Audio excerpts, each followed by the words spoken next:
Oh, sorry. There we go. To me, Hey, my here we X-Men. are. All right. Hey, everybody. Welcome on back to X's for Show, your premier media response show.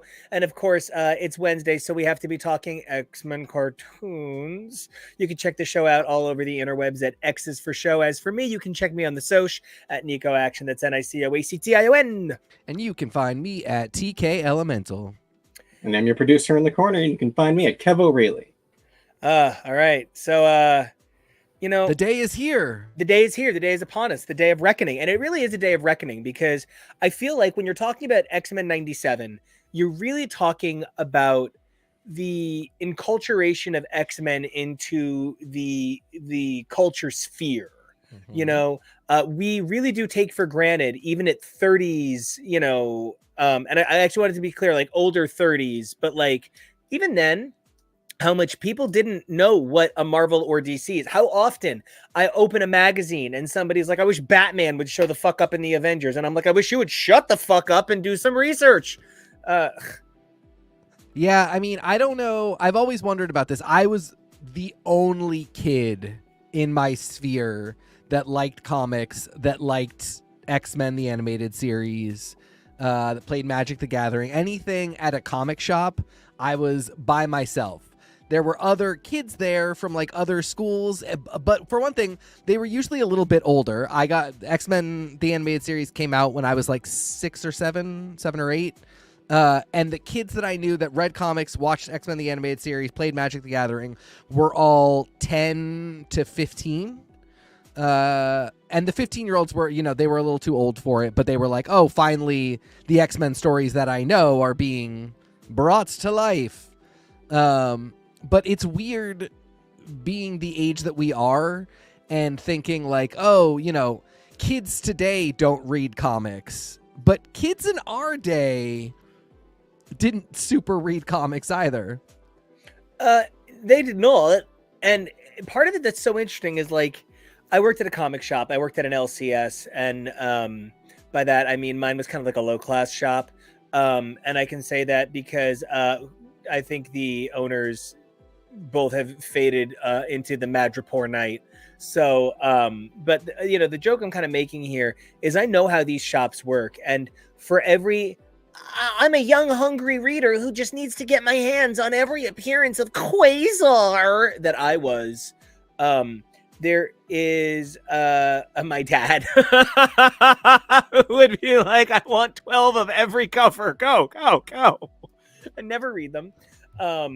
And that's kind of got to be fine, I guess, because the model is how it works. And that's kind of the model of anything. So when they started producing X-Men, the animated series, way back in the yesteryear of our youth, it really does kind of harken to something, though. And like, I'm not being that guy, but, something I find is people say, oh, no, I love that thing. And then you're like, fine, then tell me 3 things about it. Go. Yup. Go. I'm not saying you can't just say you love something. I'm not gatekeeping. But don't argue with me that you know something you don't. For instance, I would say, what X-Men stories do you think, that people expected to see adapted in 1992? The vast majority of people didn't know what the fucking X-Men was. So if they did, the show would have gotten more money. It would have gotten that primetime Batman the Animated Series treatment that Batman the Animated Series got, being Batman the Animated Series, or as I shall now henceforth refer to it to save some time as BATS. So Sure. It's almost BATS, like an acronym. yeah. So my whole point here being X-Men the Animated Series, the people it was being created with in mind represented a small minority. The people it was being targeted at, kids, represented a viable financial minority. And, we've talked a lot about what X-Men the Animated Series was or isn't or wasn't to any of us. For me, it is what helped me be into X-Men as vaguely an adult. Like, it helped me to begin buying the comics confidently. I had all of the requisite crossover trades, and of course I had like random trades, like the transformation trade. Hey, Ali Galactic. I forget what it even was, but it was like transformations, and it was like Archangel and Psylocke and Beast, and it was them becoming their new forms. And so like everybody had some number of trades, but it wasn't until the popularization of trades in the post-Gaiman market that led to things like all of New X-Men and then all of the partner series around it, like Uncanny X-Men and Extreme X-Men. Oh, the episode. Got it. I was like, Allie, I'm not sure what was rad. Yes, I also thought the 90s were rad. But yeah, so, until trades, I think X-Men the Animated Series and UncannyX-Men.net was how all of us loved X-Men. Yeah, I mean, it really was. It's something Nico and I have talked about because we are in the minority. And Allie, I'm going to let you in on it now. Nico and I are not going to be as effusive about this first couple episodes as I know you are from following you on social media. We did not hate it at all, but we're not. Nothing to hate. There was literally nothing to hate. Exactly. There was not nothing to hate. Thing worth hating. But a lot of our friends and people in our community just are effusive with love and joy, and I love that. That makes me super happy to see. It goes back for me, and I know for you too, Nico, further than that, where for both of us, X-Men the Animated Series was kind of a tool. It was a springboard to get deeper into the comics, and so we have never really had the same sort of rose-colored glasses about it. And it's something we had in common that we talked about early, where we were both like, yeah, I'm not super interested in going back and rewatching the whole X-Men the Animated Series for the podcast and for the show. I just don't love it enough to do that. And we both felt that way, and I think that's great. I would not be the huge fan of the X-Men that I am today if I didn't have X-Men the Animated Series. It taught me so much about comics. It made it possible for me to basically learn how to read comic books. But then the comic books took over, and as seasons of X-Men the Animated Series kept coming out, I never found them as rewarding.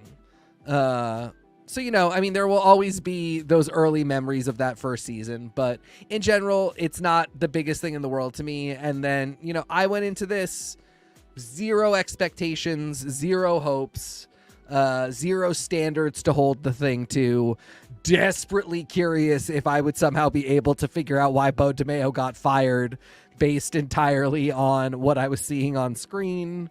And that's kind of it. There was no way to really disappoint me for this, and I was in fact not disappointed. I can't help but echo a lot of these sentiments, but I even feel on some levels like there's a deeper read for both of us that's also kind of hard to exactly capture, because part of what this provided is a cultural zeitgeist. It's a touch point. It's a tent pole that indoctrinated us. I was a young boy who would play games in my driveway about my made-up characters, and then I saw X-Men the Animated Series, and it radicalized me. And then I began reading X-Men comics, and it radicalized me. And you get that sort of deeper, regular, ongoing sense of being pulled further into this madness. And when I do my Wolverine impression, I still say bub. And, my Scott Summers still says Wolverine. And Jesus, I also... These are good. And You've never done these for me before. Have I really never? Oh, yeah. No. Wow, that Wolverine was uncanny, like an X-Man. But I have a million times on the show gone, who are you? Oh, me and Jake just scream at each other, you are driving me insane. But it's usually about laundry. I love that.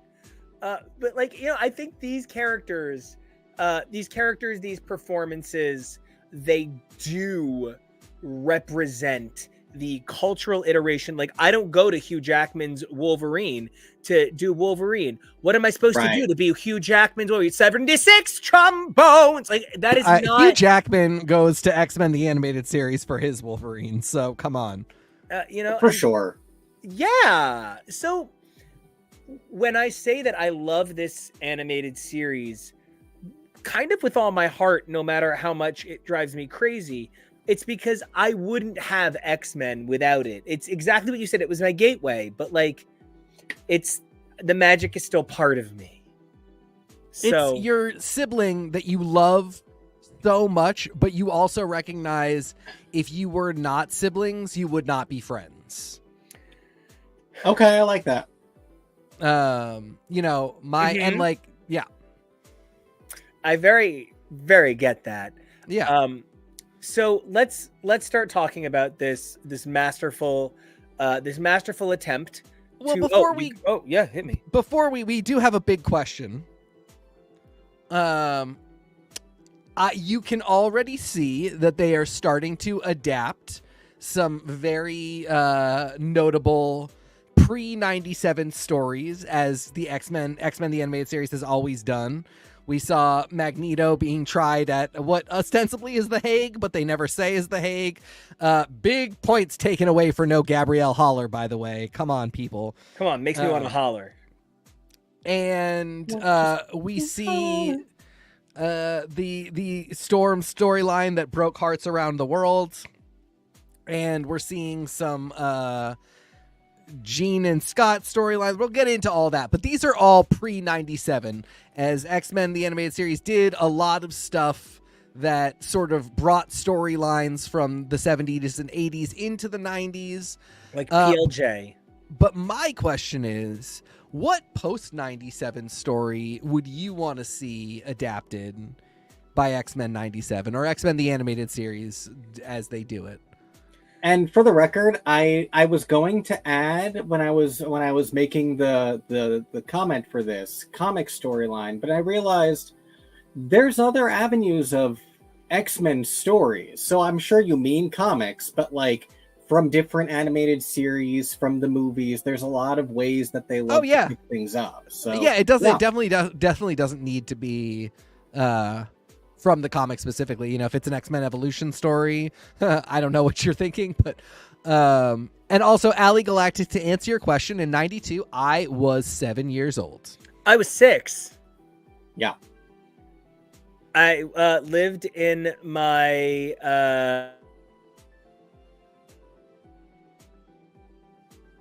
because I'm still that same fag you like. But the the Post story I would want to see adapted. I would love to see their take on an Age of X. Something tight and tiny, not Age of Apocalypse, not big and huge, but also fantastic suggestion. But like theirs. Yeah. Like, because again, Ali Galactic, I see you're nervous, right? I see you are jitter jatters, and I cannot help but understand where you're coming from. But please know that if we have criticism, it's just of a product. Yeah, there is literally we already talked about this on the phone. Neither of us has any we're not going to say anything nasty or anything like this show was bad. There isn't. No, there's nothing bad. We are just not like, I have seen so many, and again, like I love that people are loving it. Like I'm not here to argue that they shouldn't love it, but I've seen so many comments from people that I love being like, "Oh, this was so great. I was so happy. X-Men is back, baby." I just don't feel like that. I don't feel like I hate it, and I don't feel like I loved it. I am perfectly. God, there's this moment, I forget what it is, but it's one of those things where Tori Amos is answering questions and there's no interviewer, and she's trying to explain neutrality, and she's like, it's not this, and it's not this, it's this. And that's how I feel about X-Men the Animated, X-Men 97. I'm this. Okay, well, also... It's so good. I think... the biggest reality for me. Oh no! Wait, what's your answer to this? I need your answer. Yeah. Oh, so you said Age of X, which I'm obsessed with. I think is probably the best answer. Because Age of X Man wouldn't be good, and Age of X for what it was, Age of X still to me, even though like the writing wasn't great, and it's in decimation time, so it's not the best. Age of X is so good because it is exactly that. It is so contained, and so small, even though it was a big event. We don't have enough of those, and so I think it would translate really well to comics. And I'm stalling so that I don't have to answer this question. Well, then while you stall, can I answer Ali Galactic? Yeah, go for it. Ali Galactic said, started watching when it aired, and I was 10. After a few weeks of episodes, I started taking my meager weekly allowance to the comic shop a few blocks away and bought X-Men comics from there. I was hooked for life, been living X-Men ever since. I'm going to say something traumatizing, and if you've never heard me say this, then let's just get it out of the way so you can like decide if you still like me. My dad religiously collected, and so I was just sort of handed every Marvel comic from like 1968 to like 1993, and then again the collection resumes in 1997 and goes to 2004. Then at that point I started working at a comic shop and took it over. So I was actually already kind of an X-Men fan. Like by You're a comic nepo. I am. Yeah. I mean, I literally was going to Comic Cons with my dad at 6 years old. So I think I might have actually gone to a Comic Con before I saw X-Men the Animated Series. Privileged little comic baby. Supernovas. I like that we're both like big fucking Mike Carey babies. Yeah. Supernovas. I was also going to say, and like by saying this, I'm just stealing from you. I was also going to say Riot at Xavier's because I think it would be really funny to do Riot at Xavier's with the mansion in the state that it's in. And this ostensibly it's a school, but there are never any students around. Jubilee is the only student there. I love it. Yeah. So I also love Age of Apocalypse as a suggestion from Ali Galactic. Yeah, that would be like 4 seasons of a show, which I would love to watch. I would love if they would just do that rather than trying to do a serial continuity X-Men show all over the place. If they just like entirely switched and did like event stories that was just a mini and then it ended. I love that because like that's my dream. My dream is getting to do mini seasons. Yeah. And like I would have 4 United mini seasons that are each like a 6-episode arc, that kind of thing. Kevin, Did you personally cut that image? This? Yeah. No. Okay, good. I just want to point out, I love that however it happened, this person is also as little a fan of drawing feet as Rob Liefeld, as Cable is missing a leg. Oh goodness. As is Scott, and I No, that's what it is. They combine there. No, wait, there's Scott's thigh. Right, where's the bottom? Yeah. And how is Jubilee? What is Jubilee standing on? Their legs. Here's the bottom. I love that. So now we can get into it. Now let's get into it. Let's Giggy get down. I want to start primarily with, I think the biggest struggles of this show are 1 and 2. The dialogue is hellacious at times. And I am comparing it to other children's shows. I am comparing it to other things of its ilk. I'm even thinking about things like Legend of Korra, which had the foresight to have somebody narrating the introductions like this to give you a sense of what was going on at the time. But here, you don't even have people speaking logically through a complete sentence. The other thing that really made this tough was there are times where it is straight the fuck up a Falcon video with how much people are like, do you want to see my big hairy pecs? And then other times it's like, but we're for children. People worried about that booty. And there it is. I think this show not really... I don't want to say it doesn't know what it wants to be, but it does want to be everything to everyone, like an Everclear song. And I That is the Disney Plus struggle. Also, just love that we got a Dust, Banshee, Maggot, and who do we have in the front there? Bird person? Oh no, that's Nature Girl. No, Because the Nature Girl is answer- all the way up front. Oh, who's I'm sorry. in- That's who's I in thought the he was talking feather? about. Who's in? Yeah. If you Oh, know, that's- Oh wait, isn't that Marrow? Because she's got the ridging on the forehead. the girl with the sunglasses. Yeah, that's Marrow's forehead ridging. Huh, okay. Oh, I see it now. Oh my gosh. Okay. I was like, that's just a hard wig line, dude. Yeah, no, there- that's, I think Yep, it's. you're right. You are yeah. absolutely but right. damn, That's did Marrow. you fucking clock that shit like you were Michelle Visage Carnation? I love that you got Banshee right away, though. I didn't. Oh even yeah. I notice. mean, I can spot. Everybody, yeah, I better say everybody can fucking find Banshee in an instant. Yeah, I Look spot at this Banshee a mile fuckland. away. That is my my father figure I never had. Oh, Oh, also Hellfire Gala in the upper right corner was great. yes. I agree. As I was saying, the show really wants to be everything to everyone, and that is an issue that Marvel has because they've done it a couple times. It's been called the Avengers. It's been called Captain America, Civil War. They pull it off sometimes. They make something that adults can sit and enjoy and just love the shit out of and fanboy out on, and that they can bring their children to, and it's age appropriate enough that the child is okay to be at the movie theater, loves the movie. It makes them a Marvel fan, maybe not a Marvel Comics fan, but a Marvel Studios fan. They'll go to the movies, but Marvel has a hard time accepting that is not everything they make, and then not labeling the things that aren't successful with everyone failures. Kids don't want to watch WandaVision. Like your 8-year-old doesn't want to watch WandaVision. Some of them do. The Wells for Boys crowd absolutely we does. But there's a lot of Very come for right now. Hey, I was Hey, absolutely a Wells for Boy We're child. all well for boys' child. Yeah. P.S. One of the greatest SNL sketches of all time. I Google just it. read something about that recently. Something about the person that wrote it, or some Yeah, sort of reaction being like, "My son is a Wells for boys." Julio Torres wrote it. It is truly from Los Spookies. It's truly one of the best SNL sketches ever made.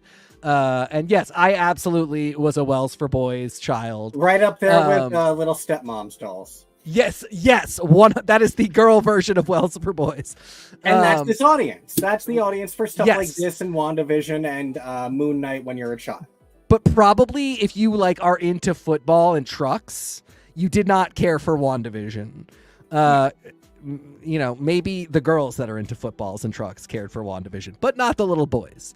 And in that same way, I think if you are very nostalgic, if you are salivating for X-Men content on a screen, moving X-Men content on a screen, and if you're a certain type of animation aficionado, this might really be for you. But there's just going to be a lot of people who this isn't for.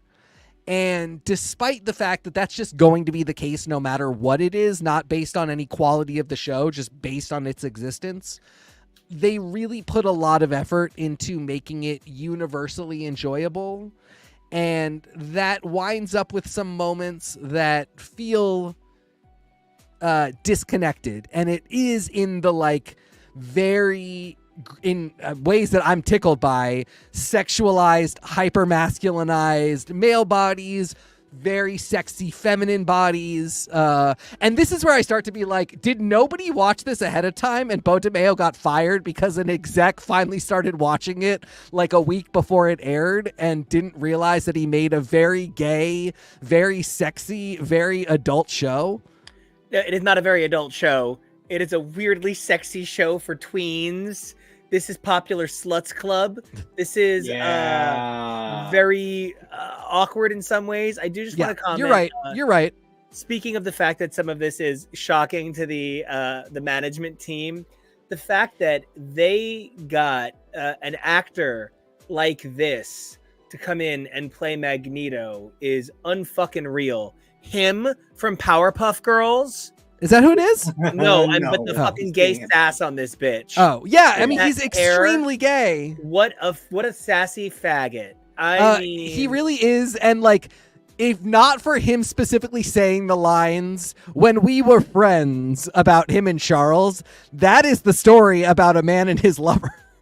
Yeah. I mean, I am only surprised that the subtitle for this episode wasn't Gods and Monsters, read by Ian McKellen. Like, and by the way, might I add, my headcanon is that he says that "when we were friends" line because Rogue is in the room and he doesn't want Rogue to know that he dated Charles. It's not because they were friends. but I mean, Rogue's probably touched Charles and be like, "Sugar, I know you love gay stuff." See, not every one of the impressions is Dynamite. No, that one doesn't work. That's a tough one. Me, dog. Just to flip that right over while we're in the room with Rogue and Magneto, why did you guys do that? Why bring that up again? It's gross in the comics. There's canonically like no way Rogue isn't under 18. Remove him. No, she's 19 and it's beautiful and their love is forever.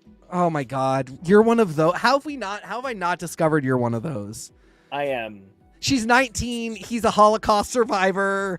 No, just absolutely not. You're like even though describing my dream daddy here. Oh my god, it's fine when it's you. It's very spuffy. Yes, it's very Spuffy meets, I guess, Buffy and Giles, which is a lot to take in. Yep. But I see where you're coming from, feeling like it's a thing. I mean, don't get me wrong. There are some times where Jim Lee draws it, where it's really, really hot, and I get it. And when she kisses him during Fatal Attractions to try and take his powers away. No, I believe. Oh yeah, no. There's two though. Don't forget the one in Mutant Regenesis, but the 1 through 3. Yeah. That's always to me very hot. Tasty Cake, I'm drinking a green Perrier bottle and the green screen effect. Listen, it's from Costco. I'm not classy. It's just what they had for unflavored seltzer. And we just got a Costco, people. It's been one of the biggest changes to Southern Maine in the history of the existence of the United States since we split apart from Massachusetts. So just really big things happening here. We had Costco anyway for lunch. Oh yeah, we did. Yeah. I don't like Rogue and Magneto. I think that's gross, and I am sorry that I think your Costco is gross. So I also want to say on that topic. Yeah.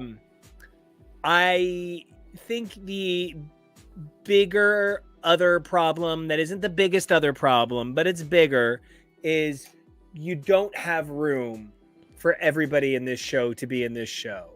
Also, I do want to just say, it's going to sound really silly, but I love that they slimmed Gambit down. Gambit in the original animation had basically, there was just one body. It was tall and buff, and it was Scott and Bishop, but Bishop got colored different. It was Gambit and it was Cable, but Cable kind of got colored different because they would like make him paler with more gray. And then Wolverine was the exact same thing, but shorter. And like everybody in the original had exactly the same body. Here, there's a little bit more diversity to body type, and I think Gambit is where it stands out, but that is the only fucking thing I could tell you about Gambit from this first 2 episodes. Also that hair. What happened? Yeah, he does look like an extra on Pirates of the Caribbean here. Pirates of Darkwater. He wishes Pirates of the Caribbean. Yo ho. I was basically okay with it with Gambit. He got enough in. He had a couple of his solid Gambit one-liners. He's there with Rogue. I thought Beast, Morph, and Bishop fared far worse. In a way that Beast is so tough because, like, man, Beast, the comic book character, is at such a point of hatred for me right now that I just like it has bled over, and I just don't care what happens to Beast, the character.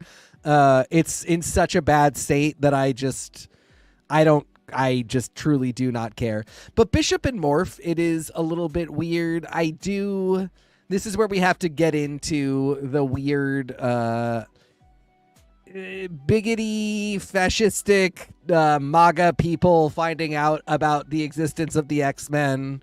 And, to me, as soon as they said Morph was non-binary, and like whenever people ask me about this, I kind of want to be like, well, his name is Morph and he has no specific form that is his own. I think when they say he's non-binary, they mean he literally can make genitals on the fly, so he probably doesn't have the same concept of gender as you and I with the genitals that we have that we're not changing come to the table with. I don't think they mean that, he was born Carl, but he wants you to call him Carly, but he has a mustache, but he has a ponytail that he braids, and, he wears Wranglers. Like, I just don't think that's what anybody was trying to go for with that. I think it is just kind of the nature of being a literally fluid person that you would just kind of be a little bit less married to the idea of gender. Yeah, like, I mean, it's not hard. It's because he operates on a different level. Really, one of the things that we need to think about is that we are narrated by the confines of our bodies. And of course, we can choose to present however we want. Nobody's taking anything from presentation in any shape, way, or form. Morph is literally a creature that can, on a whim, be anything. Not just in terms of gender redefinition, but size and shape of all kinds.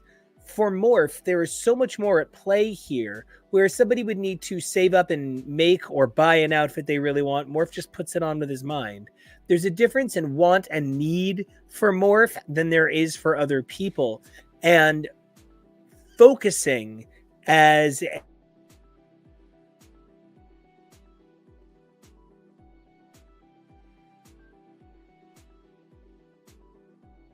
with the nature of the character having, a non-conforming gender identity, it actually says that you're missing the bigger picture of what a character like Morph is. And that in and of itself is its own problem. Yeah, exactly. And it's... Go ahead. It kind of reminds me of the Loki problem that we had in season 1 of Loki, where everyone reacted to him having that conversation with Sylvie, and everyone painting him vaguely saying that there have been men in his past as some sort of big diversity swing. It's a lot of these Disney things that people sort of... It's both that Disney hypes them up a little bit more than they should, and people react a little bit more than they should. I feel like at the very least that helps us break further ground, but it's a lot. It gets exhausting every time. And that is a big part of it for me, because Disney did put out there that Morph was non-binary in this way that was like, hey, we've got a non-binary character, and we're not really talking about like a young person that is discovering their nascent complex gender identity. We're talking about a superpowered person that shouldn't have a concept of static gender because they don't have a concept of a static body. Of course they're non-binary, and like whatever conversation I hope they do have about it, and I suspect they won't really have one. I suspect this is just kind of show Bible canon talk. And that's fine, but like that's also not really something, we need to advertise too much unless, hey, maybe we're courting some controversy because that puts us in headlines and generates hype for our show, which is perfectly fine. But then all of this is to say, if you are on the other side of this fence, boy, did you spend a lot of time on the internet getting riled up about a non-binary character, thinking this weird little blank dude was going to rush up to the camera and scream at your children, hey, you should all be trans now, you little fuckos. And what it actually is just a character that can morph into anything. And it should have been obvious to you that he was fucking non-binary, and you're embarrassing for freaking out about it. You know, and to talk about some characters that I maybe am surprised aren't getting a little bit more reaction, I am shocked to see Bishop in as much as we're seeing him. I am famously a big fan of the character. I think he is a brilliant character in general, but his design is so iconic. That hair, the facial hair, the M tattoo, it is such a moment visually. And I love his timelines. I love his timeline as being its own thing. I don't want to like spend a whole lot of time reading XSE, but I love that it exists. I love the ways he's connected to canon. Look at that big, beautiful man. I love him. But I kind of was surprised to see him in this as much as he was in it for as little as he was in it, going back to my problem with how little some of the people got, screen time. Right. I thought that Bishop really, I don't know. It opened on 3 mutants of color. It opened on Storm, Bishop, and Beto. And I'm kind of surprised I haven't heard more about, the first few minutes only have white bad guys, which, sure, didn't complain about it when there was a whole lot more white superheroes on the screen, I noticed. But I just think it's really fascinating that this opens with 3 characters of color, and the creator of color actually has a history of controversy with one of those characters. Also, I did this morning see like 3 tweets that were like, I noticed that all the Friends of Humanity are white. So, Shucks. Yeah, Oh, it do be happening. We'll get more into that when we start talking a little bit more about episode 2, because I have some very joyful thoughts and feelings. Yeah, I mean, I thought it was the perfect group of characters at the beginning. So, I mean, it is the 3 that you mentioned, and then Scott. So, like, let's not, nobody can come to the table and be like, they left out all the white people. Scott's there because Scott's the leader of the team, of course. And Scott has some smooth ass moves. The using his his optic beams like a jet to go back. That's just smooth. But then how does it blow up other stuff? I know. I have questions. I know. And not like in a science nerd way. I have questions in a like a hold up your own internal logic kind of way. Well, I don't care because it's cute and cool, and this show is not going to be a thing. So, well, the good news is TK doesn't care, so we're all safe. Yeah, exactly. We're all mollified here. But Storm and Bishop really do come with very strong energy, very strong characterization in those first minutes. Storm thankfully keeps it all the way through. Bishop really goes to the back burner, and this is where we get into everybody can't have a full storyline in a half-hour show, even if we get 2 episodes.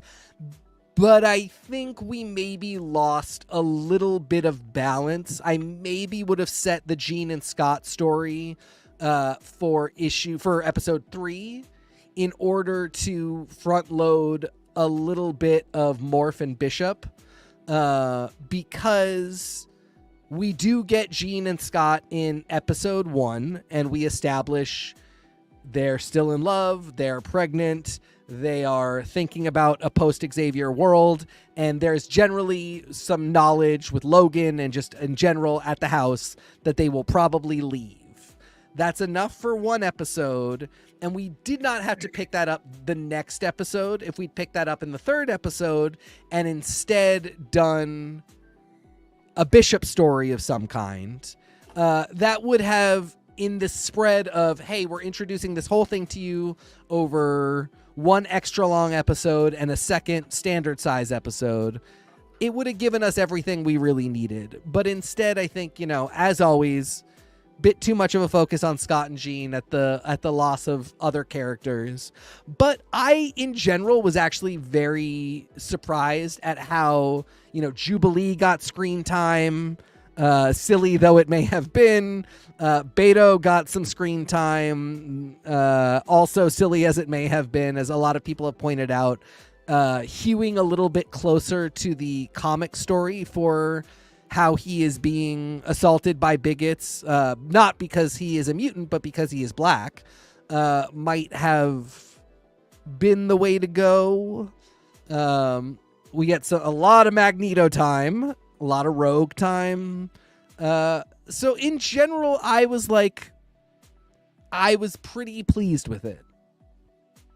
And I think one of the things that it makes me think about more than anything is the idea that trying to fit in this many characters is part of the navigation of adult and child storytelling. You, number one, need enough characters to get the children to buy the toys, to get the kids to buy the action figures. But then you need to be sure that you're writing enough characters to get the adults to buy the collectibles. You don't need the adults to buy the toys. You need the adults to buy the case of the toys for the 2 they want and then sell the rest online. You need that sort of synergy. So I found the idea of including Beto a little hollow in some ways. Number one, he uses his powers on screen for 2 seconds in a world where using your powers is roughly the same cost of animation as not using your powers. So, but so they go to this club and they're chasing Beto, who's run away because Wolverine's a dickhead or whatever. And they get into the club and they find Beto, and Jubilee's like, "Come on, we gotta go." And Beto's like, "No."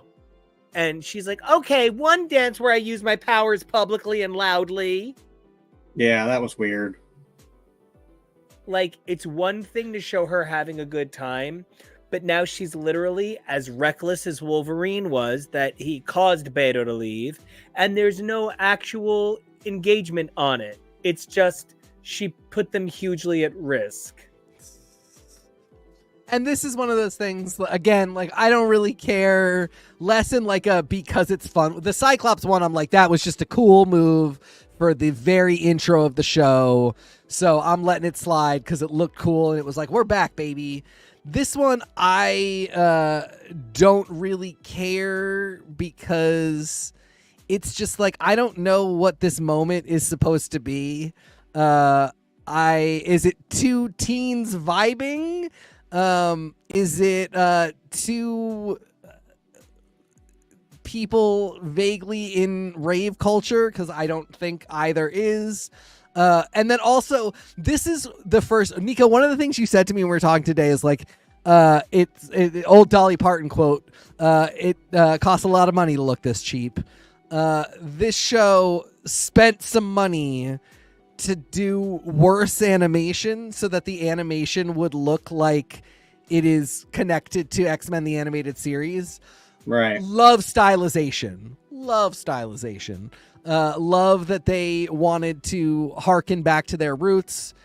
But there were some times where we were looking at little better than Flash animation, some very stiff stuff, some like we didn't have the money for a full 30 frames, so we just like really settled on like making a finger move. But then you have it's very moments... Hanna-Barbera, nothing moves from the neck down. Yeah, exactly. But then you have moments where like it's so anime inspired, and there's a lot of these at the end of episode 2, but Jubilee's dancing is a very anime inspired moment, like the shot itself and just like the body swaying and the arm moving and the dazzling lights, and stylistically it is cool.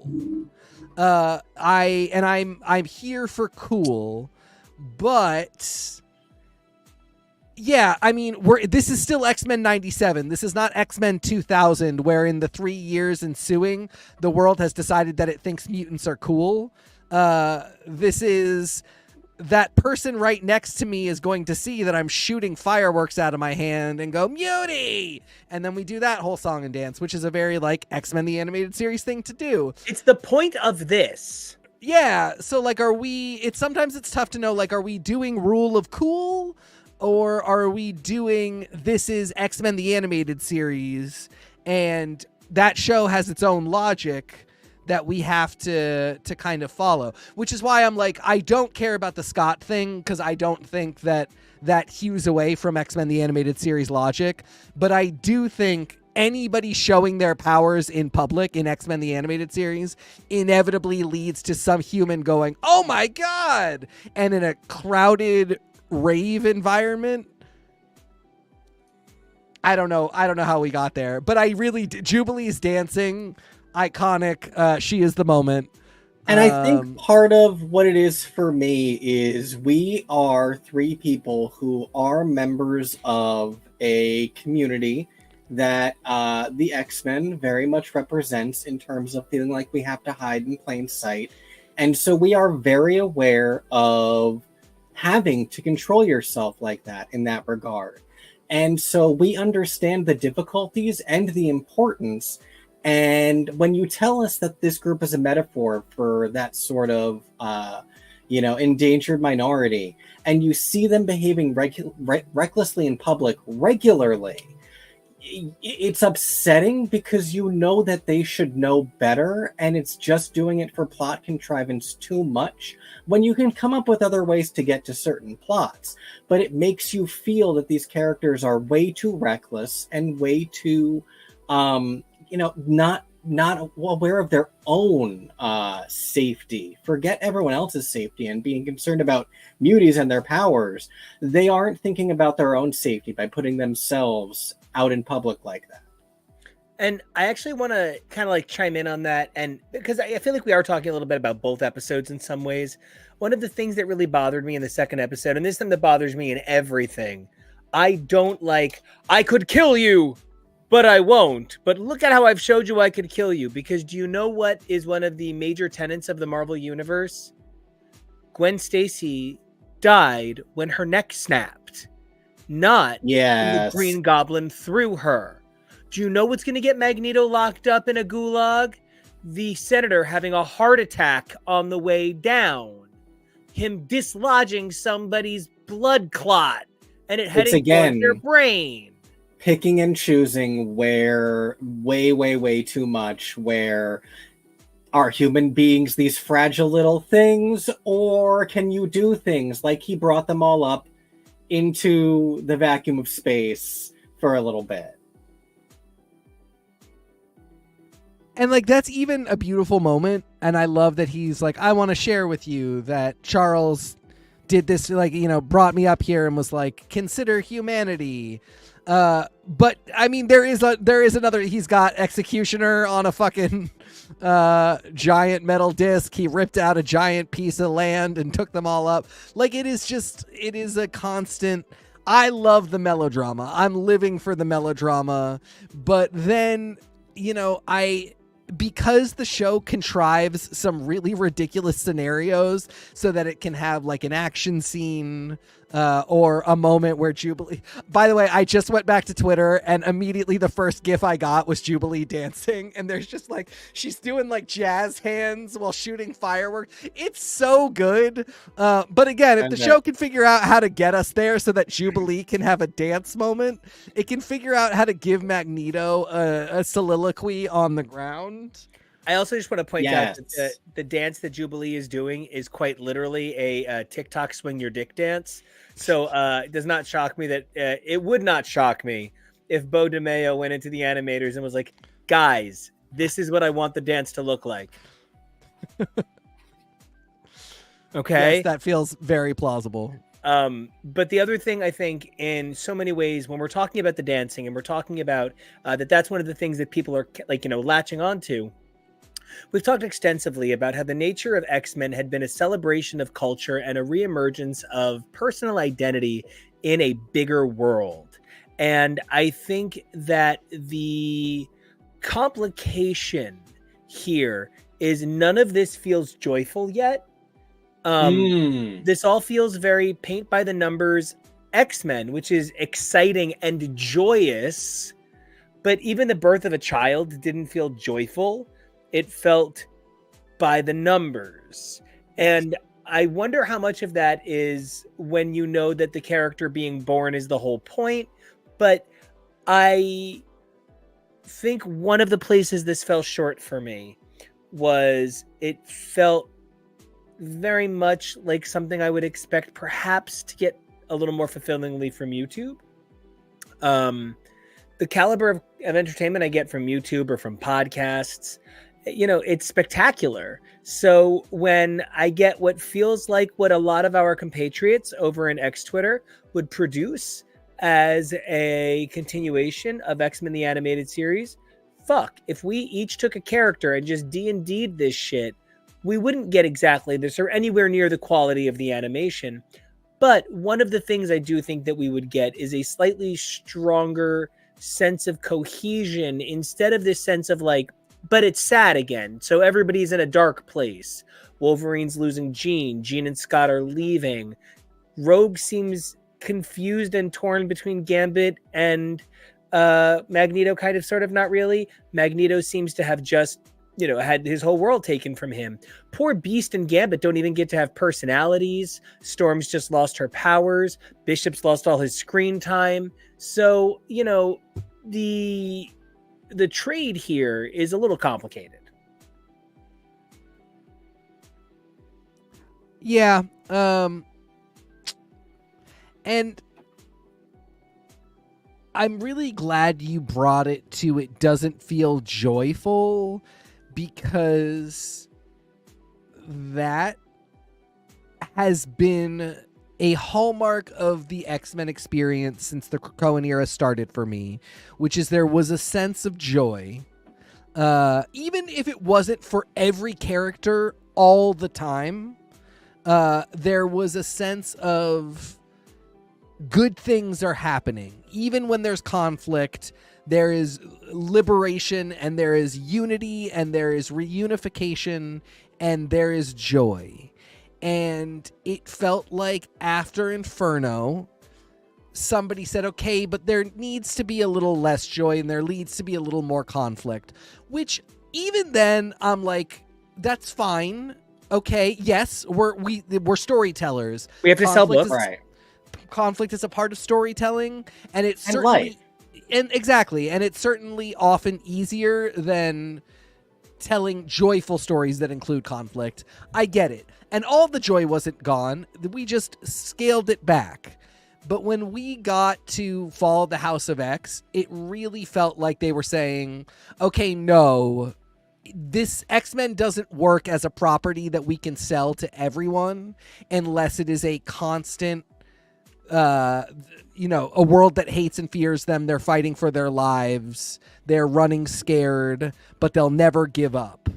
And it feels like since Nimrod crashed in and killed all the dead X-Men, that it has just been, there can be no joy. And it feels as though that carries over into where we're going in this Tom Brevoort era, where nobody seems happy. Start calling him Tommy B. Tommy B, I'm down. Because, it's always been Joey Q. Joey Q and Tommy B. Yeah. Tommy B. Tommy B. It really feels like there's nothing about any of those three books that says to me any of these characters is happy. I can, real quick, speaking of not happy, it's so important. I am with Chip Zdarsky. Please stop sending Chip Zdarsky's friend Ryan Stegman death threats for drawing Cyclops like a Shota. That is just how he draws men. That's an adult. And also, there's nothing wrong with anime twink Cyclops. Leave him alone. Also, always direct your hate for these things towards editorial. They get paid better. They have consistent work. I don't know if they get paid better, but they don't necessarily get paid better. They get paid to make the decisions. They get paid, and this is the thing. Ryan Stegman is an artist and a creative, and he has every right to do a first pass with his creative license. Someone should have looked at that and said, this is really good art. It's just that Cyclops looks so young that it might be confusing, because Ryan Stegman is drawing other people here who look their age. So this just feels like he made a stylistic choice that somebody should have said, Gambit looks older than Cyclops here. It's not that younger clone. So somebody just should have said to Ryan Stegman, great first pass, give us a second one. That's rough. That's a not. But yeah, I mean, flattering. even as we zoom in on these people, none of them look happy. Not a single one of the pitches that we were given tells me that any of these characters is happy. Yeah, there's nothing about like happy daytime school camp where they found a great helping place to live. Nobody's helping kids learn to read while also helping disabled people learn to facilitate life through other means. This is not the X-Men dream I've been hoping for. It does feel like there is a mandate that the X-Men need to be living in a world that hates and fears them. And that's what's recognizable to people, and that's what sells storylines. So we get an X-Men the animated series that and X-Men 97, like coming out of X-Men the animated series, which was very the X-Men are people that live in a world that hates and fears them. There's a way in which it makes sense, 100%. That's the world they came out of in 1996 when the show ended. So of course that's where we're picking up from. If they wanted to, there are ways to switch that up. You know, they even mention Genosha and why aren't the X-Men more aligned with Genosha, the mutant nation? That could have been a really easy way to go to a place of joy with mutants. They decided not to. Whatever, that's fine. I don't know how long the center can hold on this idea.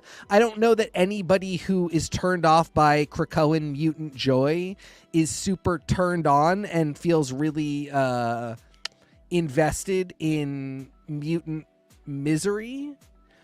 And I'm also really wondering, the January 6th metaphor is not subtle in the second episode of X-Men 97. Protesters storm the UN because they think that Magneto should be killed rather than tried, and they want to do it themselves. They're all it is exactly January 6th. And so this is one of those things where I'm like, did Marvel tell Bo DeMeo make it really universal so nobody's offended, and then he did a January 6th metaphor and nobody watched this until last week, and they were like, oh, you're fucking fired? What's funny to me too, though, is that the one reaction that I've really seen, other than, you know, like you said, a lot of our X-Twitter people really are positive, a lot of our friends are very positive. Of all places, a post from Jason David Frank's film partner, who's still working on their projects, came up in him reacting to it. And he specifically said, it's not woke. There's nothing woke in this. It's just like the original. So I also feel like there's going to be a portion of the audience that the ones that convinced themselves the original wasn't woke will still somehow be able to compartmentalize this.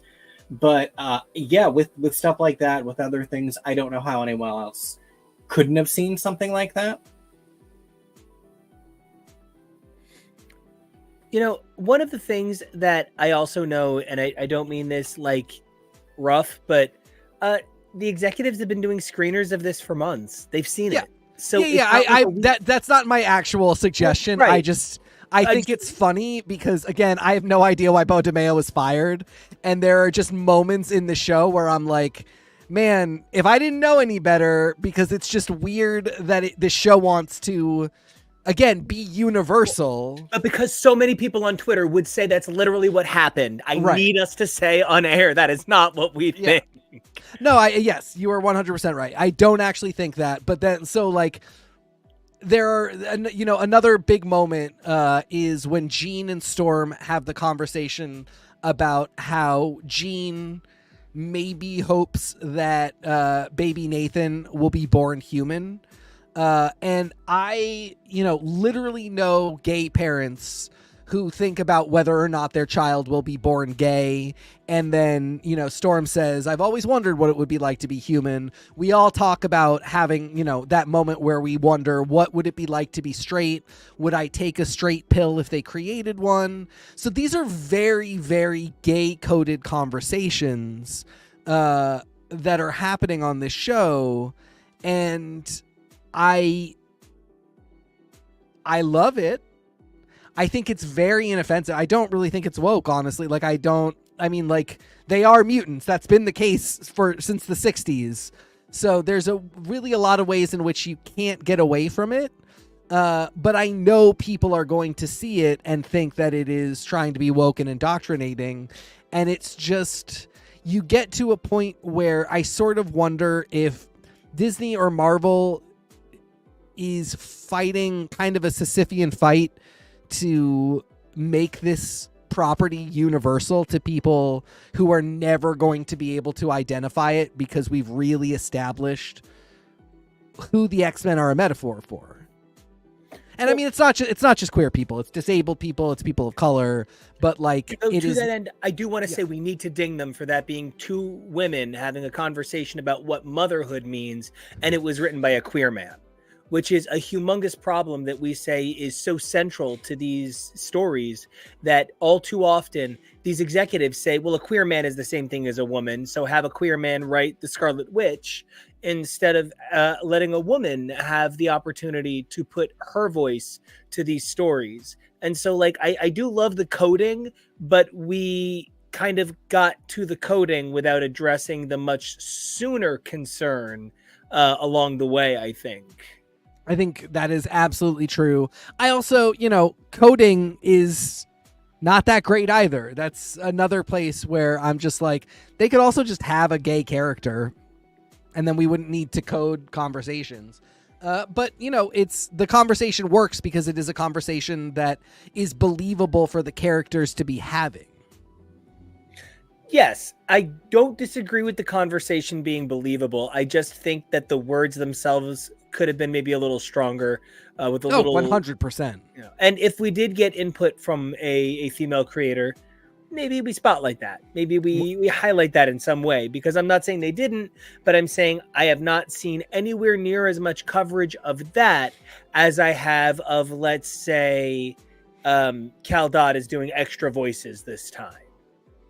Yeah, and especially if they knew they were firing the main creative person, having another person from the writer's room or from the creative team, and I think particularly having a woman would have made a lot of sense.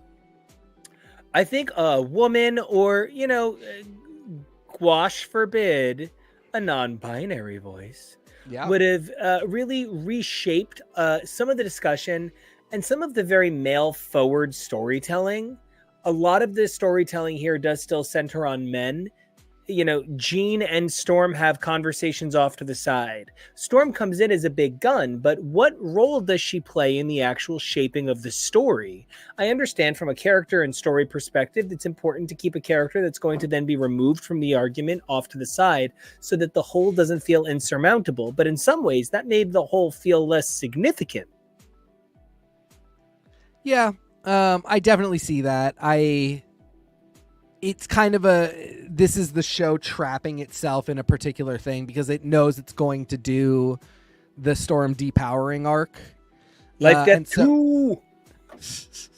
And so it wants to make her relevant, but it can't do too much with her. And it's just, it puts things in a weird place. Relevant Monroe is my new favorite character in the entirety of the Marvel Universe. Her very fascinating nephew, Relevant Monroe. I just invented him. He's great. He's very popular on the EDM circuit. And of course, as other people have said, Storm's hair is not correct. And that is something that we just should not tolerate. And also, of course, can't do anything about. And won't be able to do anything about in X-Men comics that are already being drawn, where her mohawk is even straighter and even less recognizable as Black woman's hair. And we're just going to have to live with that until probably 6 to 12 months from now, when everybody who saw the huge uproar about it online has the books that they have drawn after that uproar get published.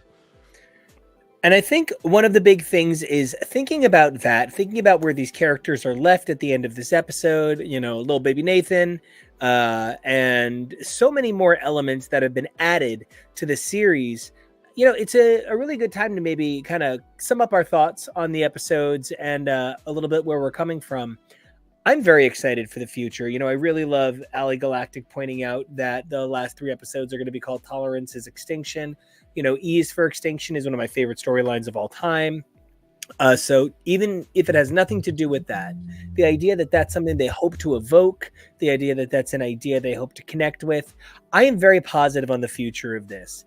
For my sake, recognizing what I feel are dings isn't about ripping the show apart. I actually think, you know, the show is fine. I would give it a B- at worst. There were parts that I think like the script deserves like a C-, but the character development deserves an A in most places. There's things I'm really excited about, like Motendo. I assume that's Mojo.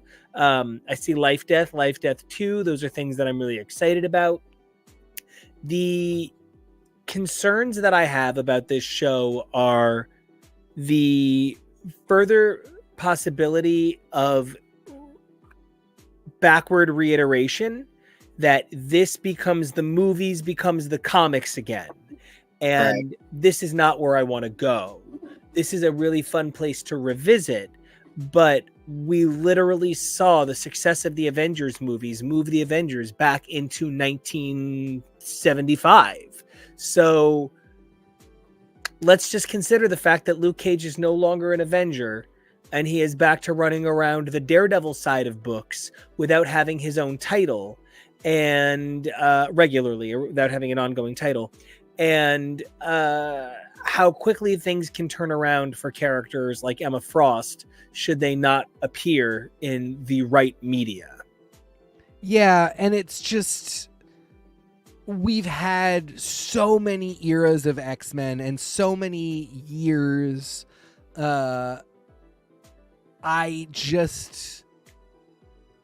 desperately hope that we don't just go to the 90s because that's a recognizable and popular time. It doesn't have to be Krakoa. Of course, I get why it wouldn't be Krakoa. But something evoking the Morrison years, somehow the Decimation years. There's plenty of good stories there. A lot of nuance got added to the X-Men much later than the 90s. Like I said, after Morrison even. I mean, Morrison was often missing some of that nuance.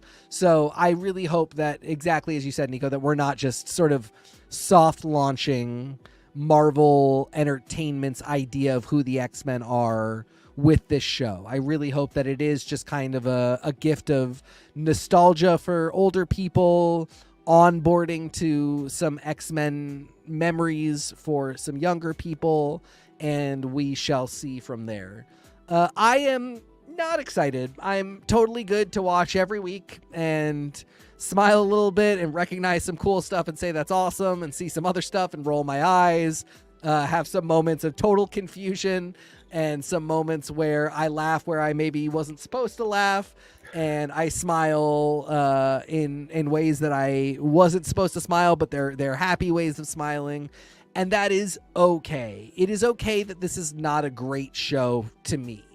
That doesn't make it a bad show in any way, but yeah, gotta wake up a little earlier in the morning to impress me with your television show, and they shouldn't all be A's. I get really squirrely when we're doing a tier maker, and I'm finding that too many things are getting S's and A's. I agree. You know, Ali Galactic, I hear you saying that, you know, once Krakoa is hard over, you hope they leave it alone because it's been bad enough to watch it end poorly, but beating the exhumed corpse to death would be really painful. In a lot of ways, I feel like the thing that exhumed New X-Men was Krakoa. I do feel like that is what Krakoa was. It was revisiting New X-Men. It was taking another look at how connected Origin is to Future, but with a focus on Future. If somebody could do it like that, that would be great. That's maybe why I definitely don't want to see this team at X-Men 97 ever do Krakoa, because I don't want to see Krakoa done the way they did Phoenix Saga. It really took the teeth out of it for me. And that's, I think, the difference. I would love to see them do stories from Krakoa. Like, I would love to see them do huge chunks of it. They'd be amazing at that. And I'd also love to see them do Genosha, Yeah. What does it look like for that mutant nation? That's its own thing, but it can give you a lot of the same things that Krakoa gave in a more authentic way. Yeah, I don't know. I'd love to see it. Me too. Kevo, do you have any final thoughts on X-Men 97? You watched it with me. Yeah, I am intrigued. I think that is most of the word that I would use. I am intrigued. I don't know how it's going to go. I really agree with a lot of the sentiments that you guys are saying, where I don't want the new X-Men that we're going to be getting in the MCU and everything and the comics to just be the X-Men from 1997. Something I was thinking about as we were talking about all of this, and you guys were talking about the loss of joy from the Krakoan era, and I really feel like it's a loss of evolution as well. And I understand where the mutants, to a degree, to be facetious, need to be tortured a little bit. That is part of their lot in life. They are always going to be persecuted. There are always going to be this feared minority. That's what we are. Still, after 50, 60, 100 years, that's life, and that's part of the struggle. But to constantly reset to zero in this regard, and constantly, 2 steps forwards and 2 steps back, it's not helping the actual evolution of these groups. We are seeing progress in society, and when we don't reflect that in our art, when we don't reflect the idea of the X-Men starting to gain more tolerance while it's still being a struggle, that hurts the actual struggles of these people in real life, because life reflects art and backwards and forwards. So if we're not telling these stories in true, genuine ways, and we're not showing that there are successes, even when it's not, full success right away, and even when it's taking time, that hurts the reality of the story. People love to say The Boys is realism, and Homelander is just what people would be like if they had superpowers. Well, but it goes both ways. There's the reality of negativity, and there's also the reality of progress. And we need to be portraying that positivity. And I think that's important, and I have concern. I think that's a really valid perspective. And I think that really, a great way to play out the episode on this part of the topic. And TK, I think we had another segment up that we were going to take a look at as well. Yeah, we're just going to look at some of the all of the X-Men characters from X-Men 97, and just take stock of where their comic counterparts are at this time. I love it. I'm stoked. I'm stoked and psyched. We're because, starting with our main boy, Scott Summers, Cyclops. I feel like where Scott is at this point in X-Men 97, he is always trapped in that cycle of Boy Scout, Boy Scout, Boy Scout, which is unfortunately not where he is best served. He is always best served breaking free of that mold, and I kind of think that's what he's doing right now. It's really hard to tell, because while characters like Kitty have gone through transformations, like they become the Apocalypse Seed or whatever, I feel like Cyclops has been tied up in a basement for like 6 months. And so where many characters have had huge development, Cyclops has had redundancy. Yeah, Cyclops in X-Men 97, I think it'll be really interesting to see what happens with the big reveal at the end of the second episode that there's a second Jean in the mix. And so what does that mean for who is Jean? I think we all kind of know what's going on here. Probably one of those Jeans is Madeline Pryor, and we're probably doing a Goblin Queen thing. So it'll be interesting to see what happens with Scott. Cyclops in the comics being sort of a martyr. Interesting concept. Cyclops being totally unafraid to go to trial and to be executed as a mutant. Very interesting idea. Love it on paper. But that, he got caught in August, and then just sat in jail cells for the rest of the year. Oh, the Gottening. We get it. He's so got. He is super got, and he really just was liberated like in the last couple weeks of comics. Super cool. He's back on his leader shit. That's really fun.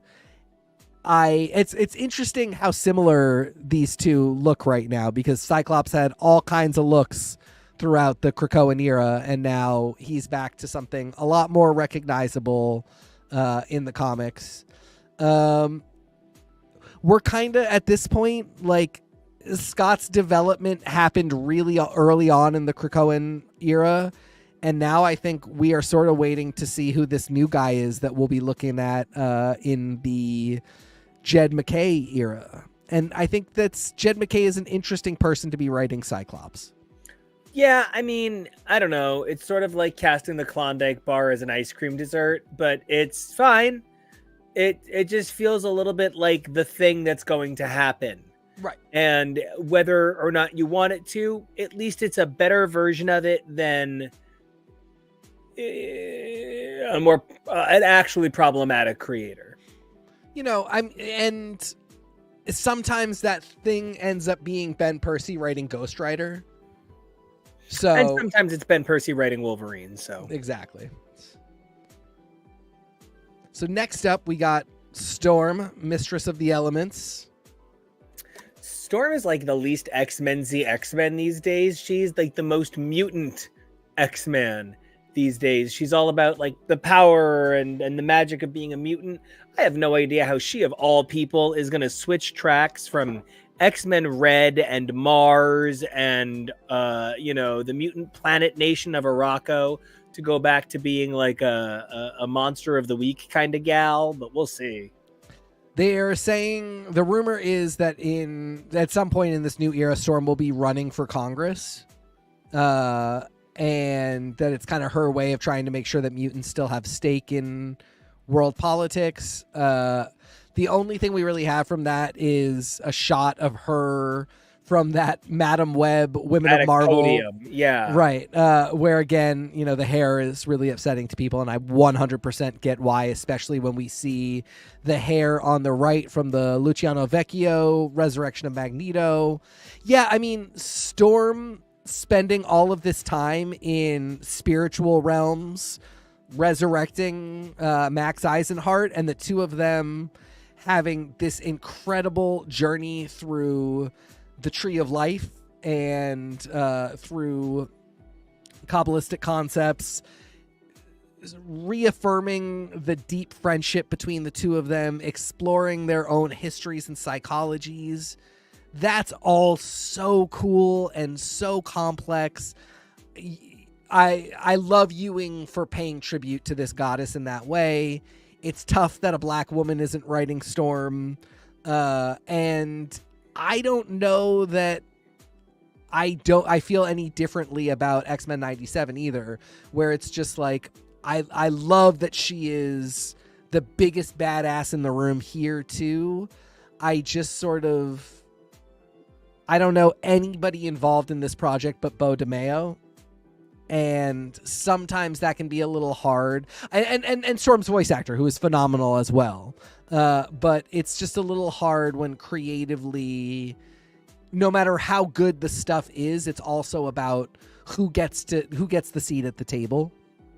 Yeah, because as much as I love her having Kabbalistic mysticism, why doesn't she have something more rooted in her black culture?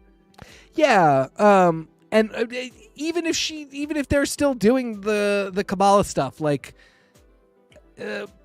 Al Ewing, call Eve Ewing. You can be the Ewing siblings and do this together. But let's get a black woman in the mix, because as awesome as Al Ewing is, it's just like, it's not even, this is one of those things where people are like, well, why does it always have to be a black woman? No, the problem is it's actually never a black woman. That's kind of where we're at right now. It's not about continuing a status quo. It's about changing the status quo. And my really big fear is that that's not going to happen after Resurrection of Magneto.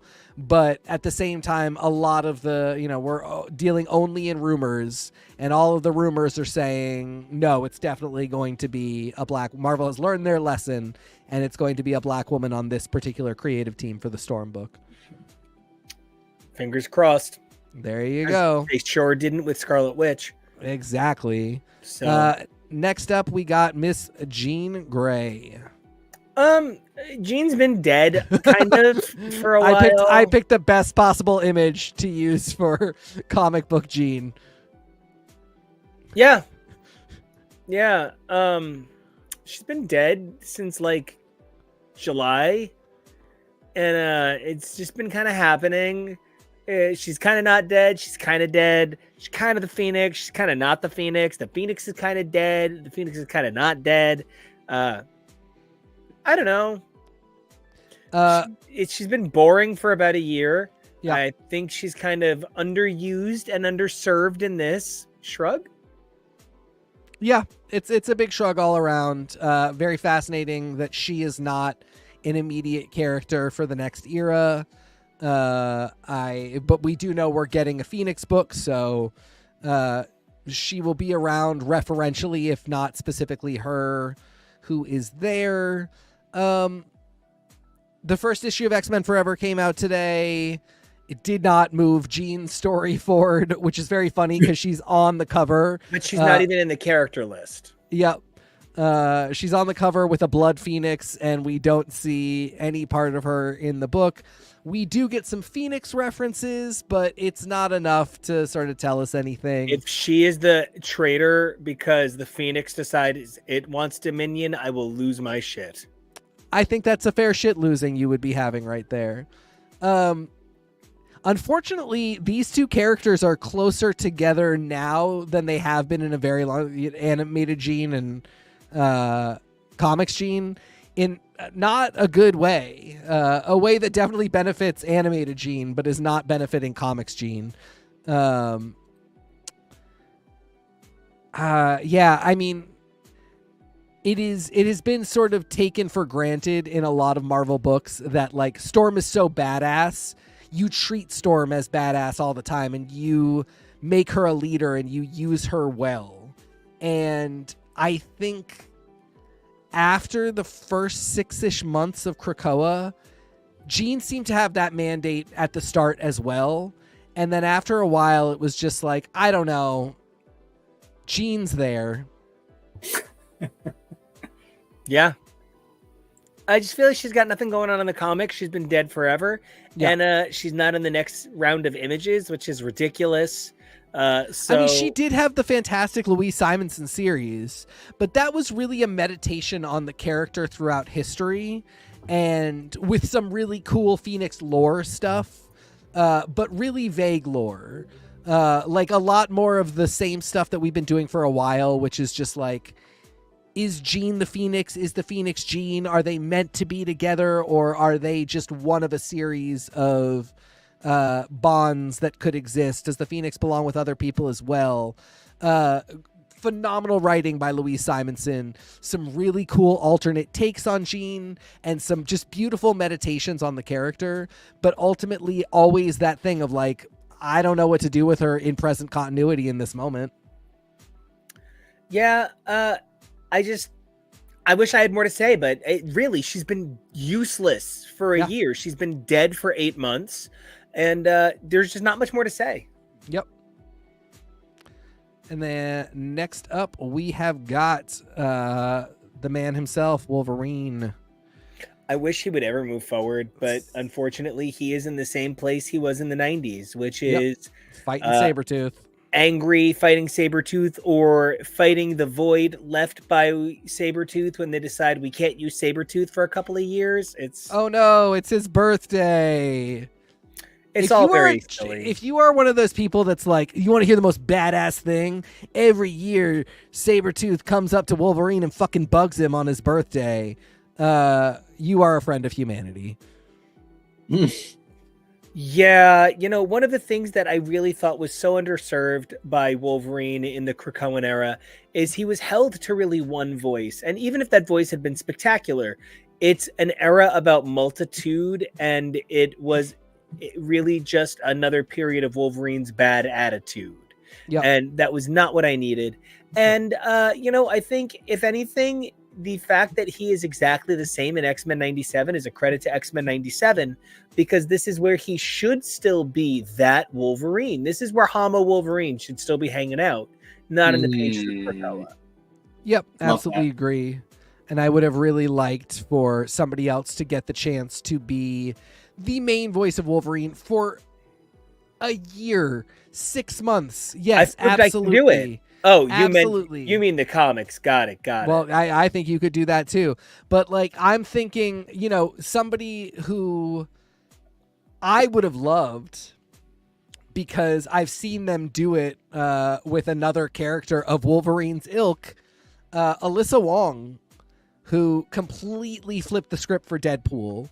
And as I have told them, their Deadpool is now the voice of Deadpool to me. Their idea of Deadpool's humor is now how I think Deadpool's humor should be, because they really figured out how to evolve it from, middle schooler chimichanga jokes to I'm still a fourth wall breaking, a funny, absurd character, but like the humor doesn't have to be fart jokey.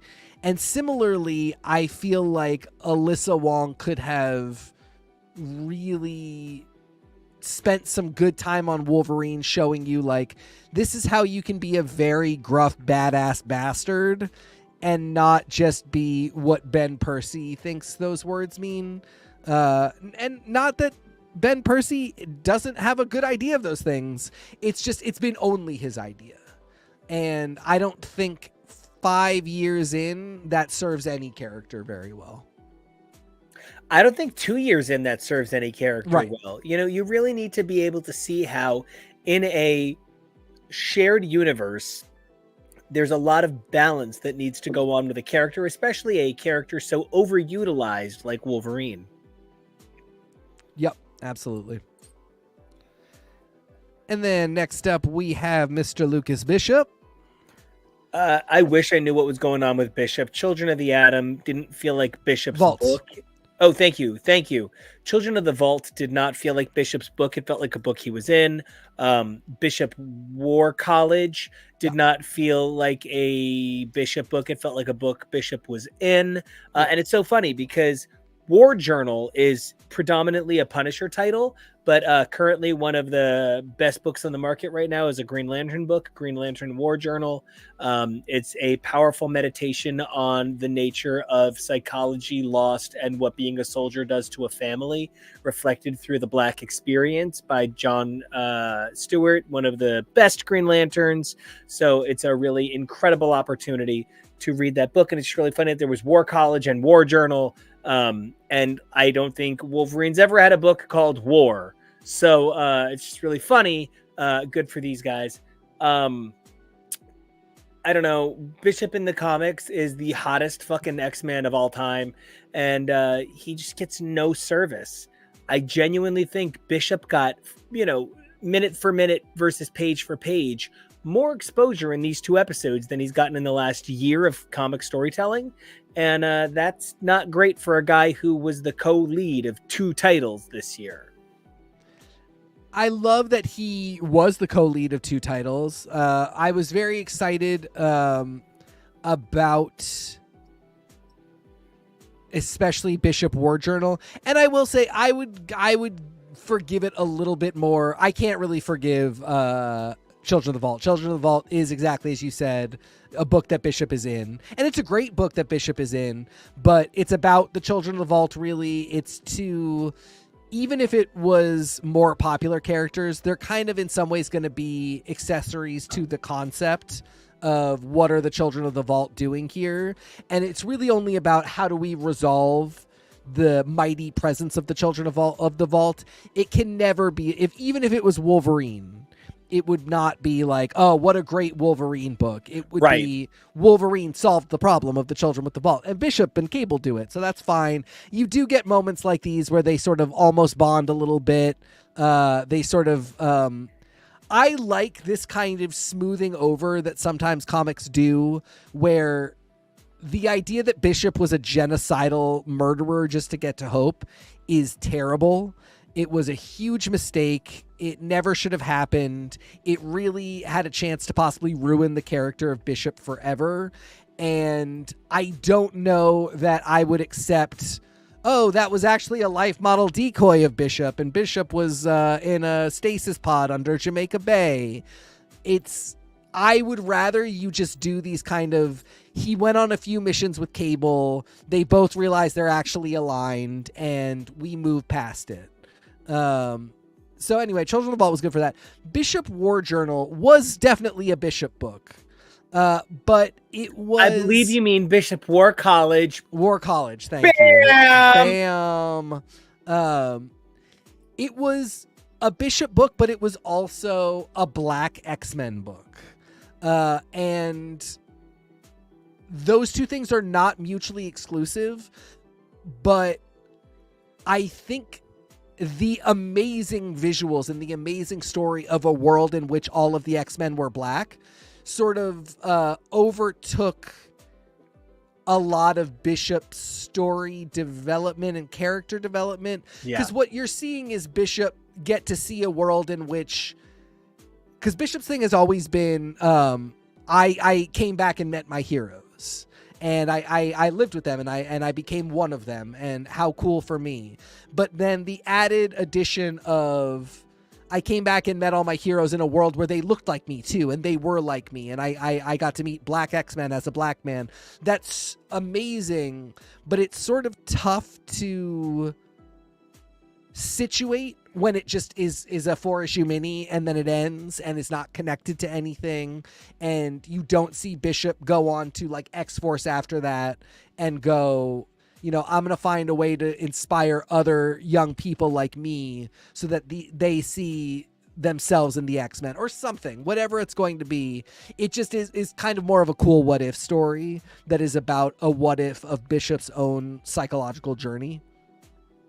And that makes so much sense when you think about the level of his journey. Like you mentioned earlier, he had that bad couple of years, but he also had some background years where he just sort of faded into the bigger picture of the X-Men.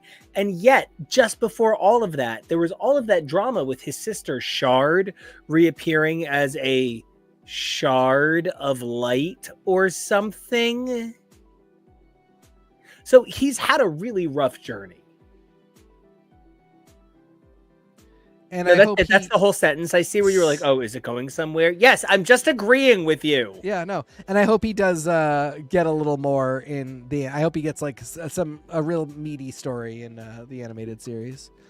Next up is Rogue. I don't know how we've never talked about this, but I really think Rogue is like the number 2 or number 3 X-Men of all time. I don't love Swamp Rat Rogue from the 90s, but... can we not say that anymore? Oh my God, I'm sorry. I don't love Cherchez la Femme Rogue from the 90s, but Tommy Mottola does in fact live on the road.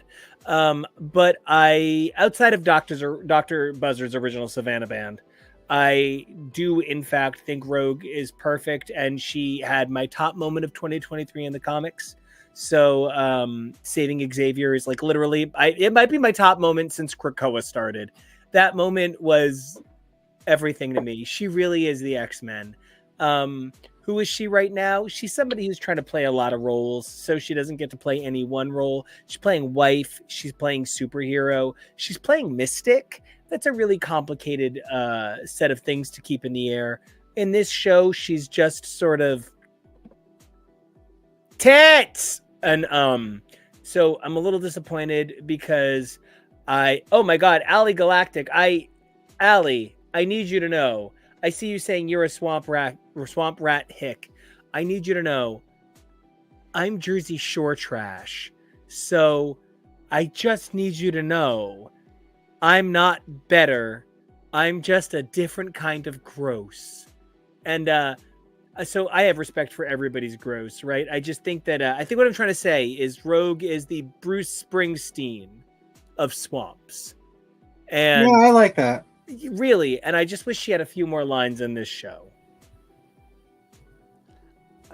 Yeah, I sort of wonder if one of the reasons she doesn't have a lot of lines on this show is that Tara Strong's voice has changed a notable amount. She's still a fantastic voice actor, but it definitely is a little more raspy and older sounding with Rogue. Also, Kevo, don't feel like you have to zoom in on Rogue because both Rogue and Gambit's pictures are of Rogue and Gambit because they literally have not been separated since Fall of the House of X started. And that is really my only note about the comics situation with Rogue is that she is just with Gambit.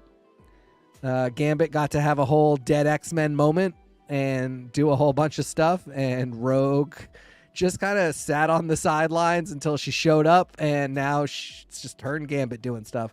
Also, again, I got to point to Rogue's outfit. Rogue has been in some version of this outfit so much more than she has been in a version of the outfit from X-Men the Animated Series. So again, it's just one of those things that I always like to point out to people that for as iconic as the 90s were, for as much as there was hype there and people got into it because of things like X-Men the Animated Series and because of Jim Lee's comics, this actually is not the quintessential Rogue look.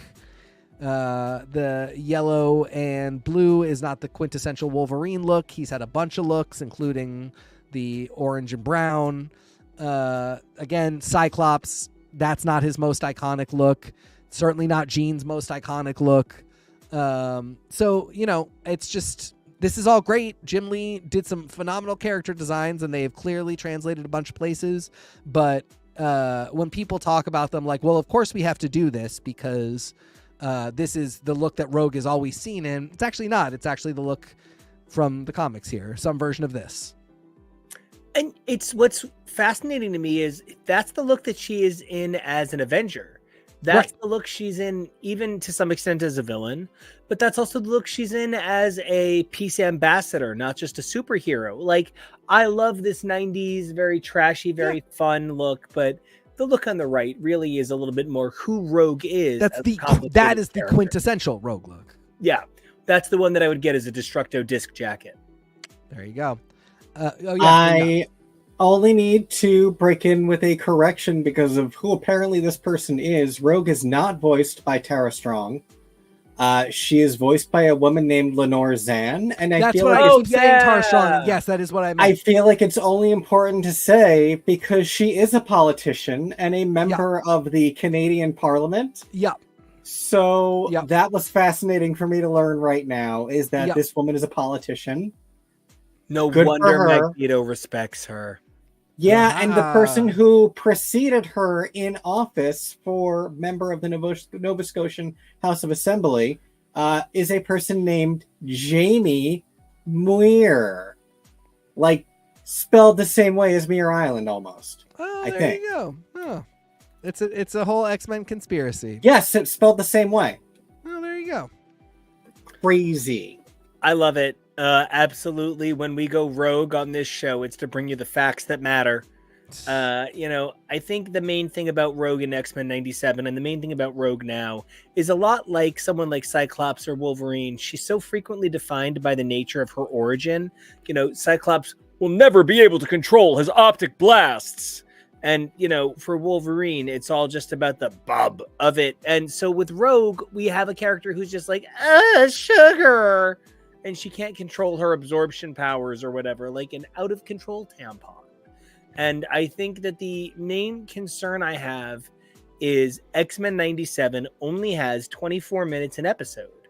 Are we going to have the opportunity to delve into all of the stories of Rogue that they've already, I guess, touched on or hinted at in these first 2 episodes across 2 seasons? I really hope so, because I think she's perfect. But well, next up, we've got Gambit.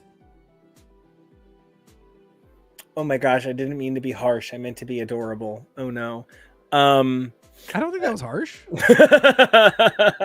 I mean, Ali Galactic literally said that was harsh. Allie, I don't think it was harsh. Well, I appreciate well, yeah. That is a Nico joke if I've ever heard one. when taken out of context. Sure. Anything about tampons can sound bad. I do want to say that the main difference between Gambit on the left and Gambit on the right is in one, his tunic points to his area, and in the other, on the left, he just sort of lets his area speak for itself. No, other than that, like the main difference between these two characters is they make about as much sense as each other at any given point. One because he's so mysterious, and the other because they've tried to answer too many mysteries. Gambit is now a character with absolutely no value in the comics. All of his capital is his coolness, and it was spent like God, I don't know, like if Kurt Cobain had lived long enough to make C4 energy drink commercials. It is just worthless. And at least Gambit in X-Men 97 has the allure of still some mystery, and that's worth investigating. Love this pink. I really loved Gambit as a part of Dark X-Men. I may have said Dead X-Men before when I was talking about it.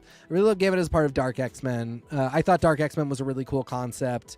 That's another one where I'll just miss in the post-Krakoan era. I feel like we'll never revisit the fact that that ever happened. But it was a cool concept because, of course, Madeline Pryor is a mutant, knows mutants, has her own agenda, is trying to figure out stuff in the post-Fall of Krakoan era. And Gambit being a part of that, like, weirdly made some amount of sense, but it feels like in trying to drift us back to a palatable center, Gambit and Rogue both have just really fallen into this, like, well, it's just Gambit and Rogue doing Gambit and Rogue stuff. It's Gambit and Rogue. And they're cute. I love them both. But Rogue, like, Rambit, if you will. Yep. It's a Gambit moment. And I just feel like these two especially are treading water until we move on to the next thing, which we'll just see them being much more like they are on the left. Although I think my point is perhaps that they aren't that far from them in the first place.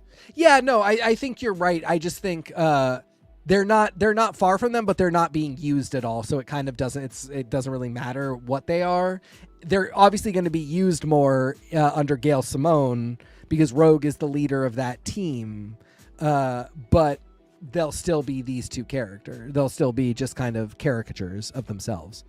I also loved them when Teeny was writing them in Excalibur. Yes. Ali Galactic. And just proof that good things don't last. Yep. Can't keep them. It's called the past because I'm getting past it. We've got Beast. And you're talking about things that aren't good because... So Beast on the show is the Beast that I fell in love with. I love the voice actor. I love this characterization, but he doesn't get much screen time, and that's whatever. Like I said, they can't. It's not enough time for all of them to have a lot of screen time. So Beast may get his time, he may not, but he's great. Beast in the comics is a fucking dumpster fire, and not even like a. It's interesting watching a hero fall. It just has kind of gone too far, too fast at some points and too slow at others. Now we're maybe just going to bring up another Beast and let him replace this guy. I don't really know. This like Wolverine, Ben Percy was just on this book for too long. He was the only person on the book. He's the only person contributing ideas.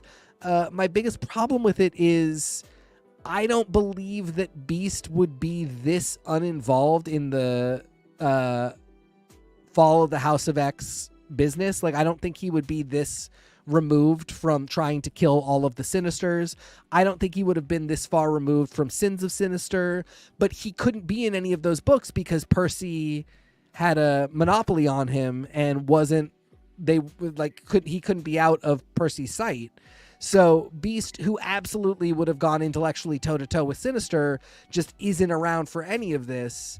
And we get this story, which is just like the mutant Henry Kissinger now has an exoskeleton. Okay. And what is even the end game on it at this point? Yeah. Like, there had to be a point where they were like, Percy, make a decision. And he was like, well, when does it end? And that was just me trying to summon up as much testosterone as Ben Percy's incredibly deep voice has in every note. Ben Percy's voice actually does sound like a tree falling in the woods. It's just all thud. It's insane. I don't love this version of Beast in the way that I don't love any that person can't ever be beaten, but you're going to find a way to beat them story, because you actually don't find a way to beat them. They just lose. And at this point, I feel like all Hank McCoy has left to give is losing. We've lost as readers. The point was lost a while ago, and I do not blame Percy. I actually think Bendis ran with the wrong thread, and I think before that Ellis ran with the wrong threads, and I think before that Whedon struggled to understand what Morrison was trying to do, because Morrison was dealing with a lot of personal demons that he shoved into Beast, who was in and of himself a replacement in the script. So, you know, there really are a lot of levels to which Beast was a stand-in for Moira McTaggart in New X-Men. Originally, it was Moira McTaggart and Colossus. He couldn't use them, so he used Beast and Emma Frost and gave her a diamond form in the place of Colossus's metal form.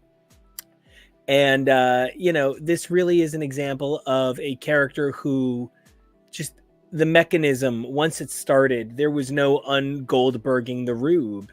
And Beast is the ultimate victim of the mousetrap machinations that Milton Bradley done did through Ben Percy. That's it. That wasn't even English, so I'm glad that was it. Next up, we got Jubilee.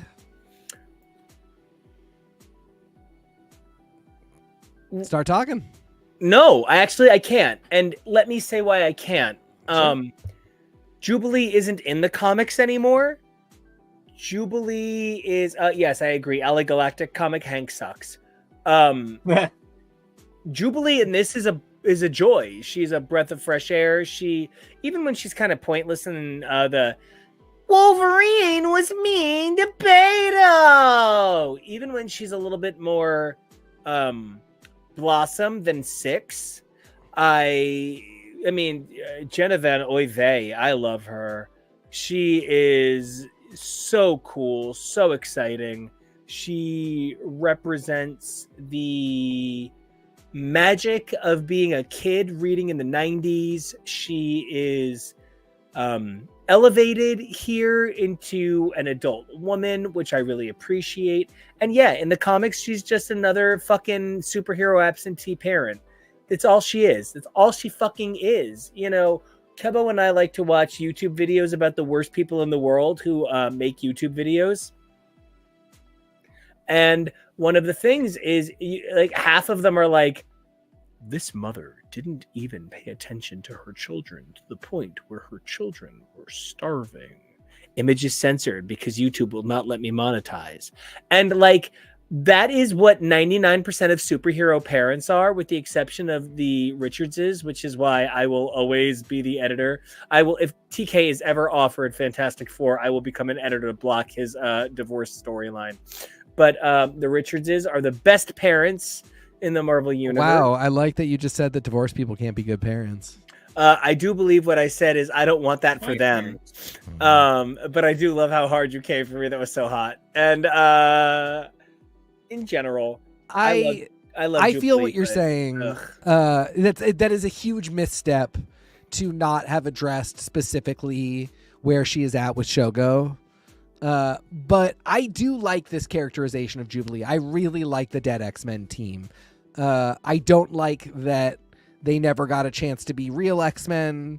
That was one of the big things. As soon as they revealed who the teams were for this new era, I was just kind of like, this amazing team will never really get their due. and that's such a bummer because they were diverse and interesting and new and different, but also old and classic because it's people like Cannonball and Jubilee.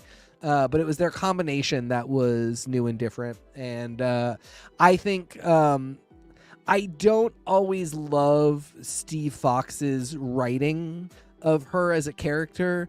Sometimes it comes off as very Chuck Austin having Stacey X yell, "I'm gonna go to my room and watch porn." Can we just cancel the show and turn this into a Stacey X podcast already? I'm so down.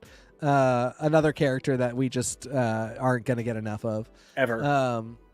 But you know, so sometimes Steve Fox really has Jubilee just like yelling at the camera and kind of non sequiturs, but on the whole, you know, she feels really strong and capable. I love this look for her with a kind of a spin on an X-Men training uniform with the jacket and the semi-butch haircut where she's definitely giving me non-binary vibes.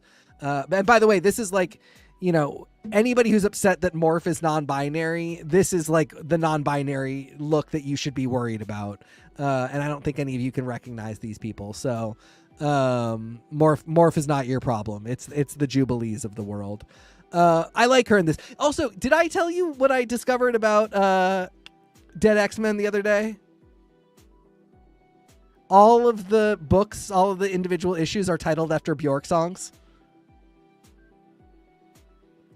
Earth Intruders, An Echo, a Stain, and God, I forget the other one. But no, that's really impressive because, you know, when I think about these sorts of titles, I think about like how often it feels like they're created to fulfill an obligation to the schedule. Like they wanted to do something to honor that team, and to find out that All Is Full of Love. I mean, that's just Army of Me is the third one so far. I will not be surprised if the fourth book is All Is Full of Love. We should take bets. God, because there's Wanderlust. I swear to God, one of them has to be Wanderlust. Well, it's not. We've only got one left, so it's either Wanderlust. It could be. I thought Hyper Ballad might be really interesting. Bachelorette would be Bachelorette. Absurd. Moira. Yes. I know. Okay. So we got Dead right. X-Men. We got the last one soon. So we're gonna start a pool. We're gonna be like, what the fuck? Yep. Anyway, this is a Bjork podcast now. It's a Bjork Stacey X podcast. Get into We're getting there. Next up on the list, we have Morph. And this one was just kind of a little joke gimme for what the comic look is. Nico, tell me if you know what this is from.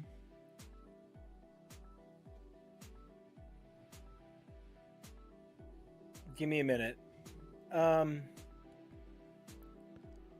I'm trying to place the art because it doesn't look like Classic Exiles. So it's not Classic Exiles. This is very recent. Honestly, I can't place it. It is from Strange Academy. That's amazing. Yeah. I might have guessed that based on the cape, but otherwise. Thank you to Complete Marvel Reading Order. We could not live without you. I just wanted to see if Morph had any appearances recently, and his most recent appearance was in Strange Academy 14, where they are briefly traveling to alternate universes. They show up in Age of Apocalypse and see Morph real quick. It's literally 2 panels. I had this and one other panel with Morph properly depicted in them, and I chose this just for fun. Morph is, of course, not really a 616 comics character. Interestingly enough, the character Benjamin Deeds from the Generation X Volume 2 miniseries, where Jubilee is teaching students at the Jean Grey Academy, features Benjamin Deeds is the character in that, and he ultimately ends up taking the name Morph, but we haven't ever seen that character since. And I don't suspect we'll be seeing him anytime soon in the comics. So, and part of what's really frustrating is, and I'm putting out there that like, there is something a little complicated about characters that can let you be whatever you want. There were years I would have lived vicariously through a character like Morph as somebody who was 300 pounds and dreamed of being fit. And I have been so fit that it literally landed me in the hospital because I was going too hard. and I have been a little off my game. And the idea of somebody who can be anything they want, like literal perfect body mod. There is something very alluring about that, and that the original version of Morph, cousin Vinny, I think really didn't explore that, and that Changeling looked a whole lot more like a DC New Gods villain than perhaps this, you know what I mean? So then we get to a character like Mimic. And Mimic is a character that I very much connect with because I feel like I always want to be so many amazing people who have inspired me. And Morph makes an entire trade on that. Morph's whole part and parcel is the idea of exploring iterations of self that reflect the people that have inspired him, especially in his Age of Apocalypse iteration, which is, Age of Apocalypse / Exiles. Essentially, it's the same thing. When is Judd Winnick going to be on the challenge? And so I think the thing that I am most excited about is the potentiality of giving this Morph and people who felt like they're invisibly disabled or even just like medically, unfortunately, uncontrollable. Like my weight as a kid wasn't within my control. It was medications, it was illness, it was surgeries. I couldn't control that I hit 300 pounds the same way I could control if I hit 300 pounds now. I really do hope that this character of Morph allows people for whom this, and I know my body dysmorphic issues are like literally scrambled eggs compared to, a filet mignon of dysmorphia that is out there for a million reasons. I really hope that this character of Morph that they are trying to craft now can give people the better sleep they deserve. And I think that starts with things like an animated show taking the chance. And so I'm pretty impressed, all said and done, even if this character got 2 lines. Yeah, I don't have much to add.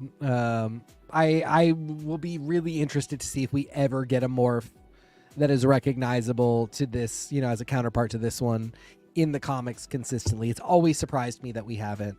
It always surprised me after X-Men the Animated Series that we didn't get a Morph who looked vaguely like Morph did before X-Men 97, where he started to look like the character from Age. It's just a complicated web, but I'd love to see him.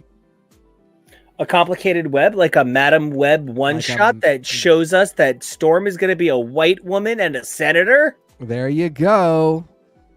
Next up, we have Beto Sunspots. He had a great run in X-Men Red, and it's sort of disappointing that he is not a bigger part of the wrap-up on Krakoa. Yeah, I don't have a ton to say. I mean, I don't love the animated series characterization of him, but I loved the idea of him as an entry point character. I love that it was a young man of color. Unfortunate that the voice actor was not one, but we take what we can get. But I mean, oh God, I hate to ask. Oh fuck, was he at least actually Portuguese or Brazilian? Yeah. Yes, I do believe he was Brazilian. Wow, I love that he made the same mistake twice. Good job, Bo DeMeo. Well, and he was really snarky about people criticizing. I'm glad it doesn't matter, so I'm going to start calling him Bo DeMustard. There you go. Because if what things are doesn't matter, geez.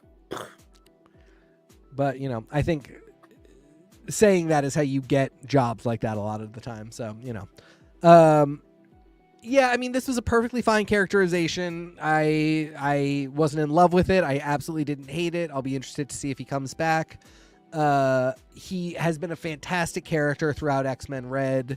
The idea of him rubbing elbows with somebody like Storm, maybe being a little bit of a mentee, really excited me.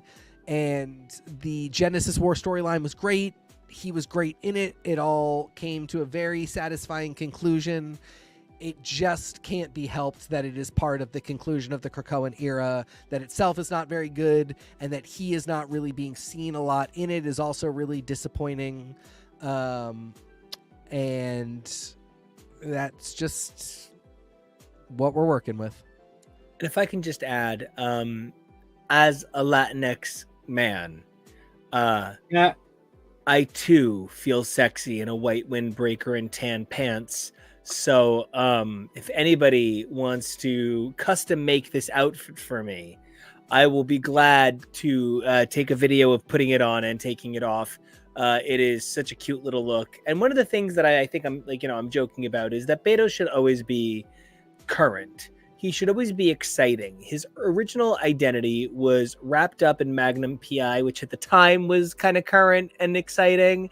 And then, I know I talk about it a lot, but, Slumber Party as an issue isn't just important because of the sexual awakening. It's important because Beto shows a sort of emotional dominance over Sam that goes on to define their characteristics for many, many years. In my life now as an adult, I serve a lot of Beto energy, but as a kid, I always wanted to. And it was when I stopped trying to be Beto that I became Beto. And this character, as a guy who is sort of like that loud guy now, look at the amount of yellow I'm wearing. I really do feel like they captured who I wish I was as a teen, but never could have been. And so, yeah, this character did not feel very genuine, but he definitely fulfilled his purpose. As a guy who loves the bombacity, this hit those notes. I just wish that current comics Sunspot could do the same. And last up, we got the man himself. Oh, Faggy Daddy? Master of magnetism, Faggy Daddy, with his trench coat look. And also that bodysuit, like he's Jennifer Beals. Who is Magneto right now? He's a ghost. Who is Magneto? As of this week, he's no longer a ghost. Well, but I mean, he's a ghost. Because even if he's back, he's not back yet. He's back, but he's not back. Everybody's not reacting to Magneto yet in every title. So he can be back in his own book, but that's about as useful as when Thor comes back in issue 2 of a new series and everybody doesn't know that Asgard has been reborn. Magneto's had a really bad 3 years. He was eventually trotted out to die. That's not cute. He was literally used as a whipping boy. If you watched Game of Thrones and you read the first one, I imagine you were like, well, just waiting to say goodbye to Ned. But like, looking back, yeah, all they did was tell us that Magneto had to die so that Xavier could lose. They made it very clear that as long as Magneto lived, Xavier could not fail. They came up with something really stupid to kill Magneto off. That's all it was. And it honestly feels very much like the potentiality of Magneto as the third in the Krakoan era with the Father, Son, Holy Spirit kind of trinity of Magneto, Xavier, and Moira, with maybe Apocalypse in that backup position, became this weird reconstruction of Xavier, Moira, Orcus, Mr. Sinister. And I ultimately feel in many ways like Magneto currently, even if he comes back in the coolest way, is coming back to a short shift. Well, we know he's coming back to eventually be in the Jed MacKay X-Men book, and that is potentially exciting, although, again, Stegman made some very stylistic choices with how he looks, and I sort of have trouble reconciling those with people like Lucas Verneck and Luciano Vecchio drawing him. I don't know. Resurrection of Magneto has been a beautiful book. We talked about it a lot with Storm. It is a Kabbalistic journey through the afterlife. It features fantastic meditations on these characters and who they are at their core, what their relationships are to other people. Between that and, you know, the animated Magneto soliloquizing about his love for Charles, I just, again, this is another thing. You guys are so threatened by Morph being non-binary, but this absolute stud, this master of magnetism, is just prancing through every panel of your comics and every frame of your TV shows. His being big the Jewish gayest penis man is alive. coming through your men. 100%. Your children are completely being indoctrinated as homosexuals by this man, and you're worried that the completely rubber band person might not have a genital situation that you're okay with. You're all very stupid, but I'm getting a kick out of this. I'm living for it. Love seeing him in the M outfit with the fisting gloves. I do sort of not love the hair the most, but we're gonna make it through this together as a team. It is super flossy, at least. Like it's glamorous. If moisturized, it is well conditioned. Yep. Absolutely. Skin routine looking fantastic. But yeah, I mean, like, Resurrection of Magneto has been a fantastic book. Again, I just think it's a little bit of a vanity project for Ewing, and I'm more okay with it with regards to Magneto than I am to Storm, although I will say, Marvel, let a Jewish person write Kabbalah stories, please. Like, one, maybe let one Jewish person write one. Madonna. Roseanne. Let Madonna and Roseanne do it. Definitely don't let me do it. It's only been in my blood for 1,500 years. Natalie Portman. That's Natalie Hirschlag. You got it. Natalie Hirschlag does want to write comics, so we should let her. No. Yeah, I mean, Magneto is as gay as they come no matter what you do, and I love that it is bleeding into both comics and animated.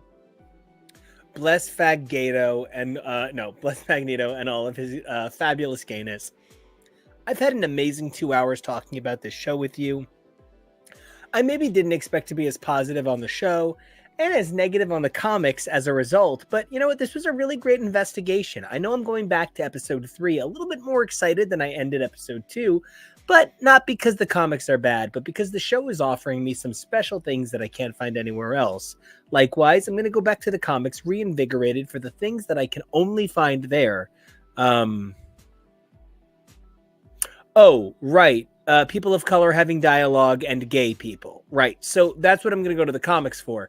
But until then, Kevo, did you learn anything from this episode, or was there anything you just wanted to add last second to close us out? A lot of the same sentiments that everyone else is saying, like always. It was interesting. I'm looking forward to seeing where it's going, but especially with all the shakeups behind the scenes and knowing that it's picked up for a second and maybe a third season, I believe. Third is in pre-development. That's what they're saying. Wild. So, you know, like we said, like you expressed concerns that Rogue wouldn't get enough screen time, that these stories wouldn't be developed. I'm hoping if we are going to be getting at least 30 episodes, that's something that we will see. My Beloved Fraggle Rock comes back this month. And something that I'm absolutely blown away by what they are doing with that show is stories and continuity and developing the universe. And this season is going to be about the Fraggles and the Gorgs perhaps trying to be friends. Amazing. Do things with these properties. Shiny, happy Muppets. Yeah, you know, give us cool stuff. That's what we're coming for. So hopefully we get to see some cool stuff on here.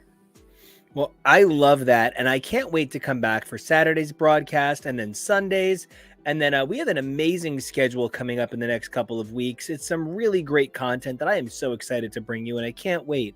But until then, Kevo, where can everybody find our producer extraordinaire producing his producings? You can find me over on the socials at Kevo Really. That's KEVOREALLY. Teak, where can the folks don't find you? You can find me at TK Elemental. Nico, where can everybody find you? You guys can find me all over the interwebs at Nico Action. That's NICOACTION. And if you add a music, you might even find a couple of extra tracks like this background loop of my mix of X-Men 97 that's been running the whole time. Definitely check it out. You can check it out here on YouTube or over on my SoundCloud. Can't wait to share that all with you. And until next time, guys, like, comment, and subscribe. We love getting to share this with you guys every week, so make sure that you tune in for more. But beyond that, we have 3 requests. Number 1, stay safe. It's a spooky world, especially if you're a mutant. Number 2, be brave. Just like Jubilee, go into that club and dance your shit off. And number 3, evolve daily. Like Sunspot, wake up and be ready to disappoint your family. Until then, we'll see ya. And on that note, let's dance.